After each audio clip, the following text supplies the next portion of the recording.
गांव की गलियों से निकलकर कैसे कबड्डी ने बनाई अपनी ग्लोबल पहचान। देखें सदियों पुराने इस खेल की कहानी। एक ऐसा खेल जो गांव की धूल भरी गलियों से शुरू हुआ, आज ग्लैमरस स्टेडियम की रौनक बन चुका है। जी हाँ, बात हो रही है कबड्डी की, जो स्पोर्ट्स की दुनिया में अब ग्लोबल पहचान बन चुका है। कभी नंगे पांव खेतों के पास खेला जाने वाला यह खेल आज 30 से भी ज़्यादा देशों में प्रोफेशनल लेवल पर ऑर्गेनाइज किया जा रहा है। आइए जानें इसकी दिलचस्प कहानी। भारत में कबड्डी की लोकप्रियता सदियों से पुरानी है। प्रो कबड्डी लीग ने इस खेल को एक नया मुकाम दिया है। आज भी यह खेल मनोरंजन और एक्सरसाइज का एक महत्वपूर्ण साधन है। कबड्डी कोई साधारण खेल नहीं, बल्कि फुर्ती, दमखम और रणनीति का ऐसा संगम है जिसमें एक खिलाड़ी दुश्मन के इलाके में घुसकर उन्हें छूकर वापस लौटने की कोशिश करता है, वो भी एक ही सांस में, कबड्डी कबड्डी कहते हुए। भले ही कुछ लोग इसे केवल ताकत और शारीरिक दमखम का खेल मानते हों, लेकिन वास्तव में यह उससे कहीं बढ़कर है। कबड्डी में फुर्ती, रणनीति, टीम वर्क और सांस रोकने की अद्भुत क्षमता का कॉम्बिनेशन देखने को मिलता है। गांव की गलियों से लेकर शहरों के मॉडर्न स्पोर्ट्स कॉम्प्लेक्स तक कबड्डी ने अपनी पहचान और लोकप्रियता को बनाए रखा है। आइए इसकी दिलचस्प कहानी पर नज़र डालते हैं। कहां से निकली कबड्डी की जड़ें? कबड्डी कोई आयातित या मॉडर्न युग का खेल नहीं है। इसकी शुरुआत हमारे ही देश की मिट्टी से हुई है। सदियों पहले भारत के गांव में बच्चे और जवान यह खेल खेलते थे, और वो भी बिना किसी जूते, मैदान या तकनीकी नियमों के।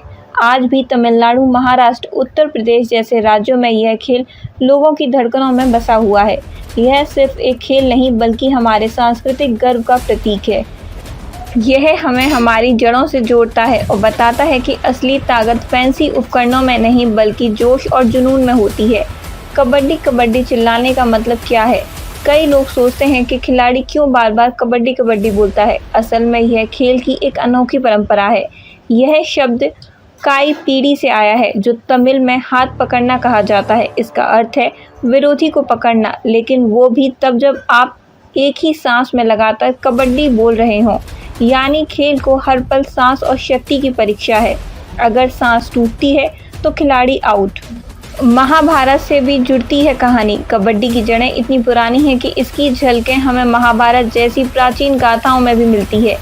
अभिमन्यु की चक्रव्यूह में घुसने की कहानी कुछ कबड्डी के रेड जैसी लगती है। एक योद्धा दुश्मनों के घेरे में घुसता है, लेकिन रणनीति की कमी से बाहर नहीं निकल पाता। यानी इस खेल में सिर्फ ताकत ही नहीं, दिमाग और चालाकी की भी बराबर भूमिका होती है। कबड्डी की तकनीक उन तरीकों से मिलती जुलती है जिनका इस्तेमाल इंसान पुराने समय में खतरनाक हालातों में अपना बचाव या हमला करने के लिए करता था। कैसे खेलते हैं कबड्डी? इस खेल में 2 टीमें होती हैं। हर टीम में 7 खिलाड़ी एक एक करके दोनों टीमों के रेडर विरोधी पाले में घुसते हैं। उनका लक्ष्य होता है ज़्यादा से ज़्यादा खिलाड़ियों को छूकर बिना पकड़े गए अपने पाले में लौट आना। अगर रेडर को विरोधी टीम पकड़ ले तो वह आउट हो जाता है, लेकिन अगर वह छूकर सुरक्षित लौट आए तो जितने खिलाड़ी उसने छुए हैं वे आउट माने जाते हैं। इस पूरी प्रक्रिया में सांस नहीं टूटनी चाहिए और रेडर को लगातार कबड्डी कबड्डी कहना होता है, और यही इस खेल की असली चुनौती होती है। प्रो कबड्डी लीग, कबड्डी का नया चेहरा। जहां पहले कबड्डी को सिर्फ गाँव का खेल माना जाता था, वहीं अब प्रो कबड्डी लीग ने इसे ग्लोबल मंच दे दिया है। लीग की लोकप्रियता का अंदाज़ा इसी बात से लगाया जा सकता है कि इसके पहले सीजन को ही करोड़ों दर्शकों ने देखा, और यह आईपीएल के बाद भारत का सबसे लोकप्रिय खेल टूर्नामेंट बन गया।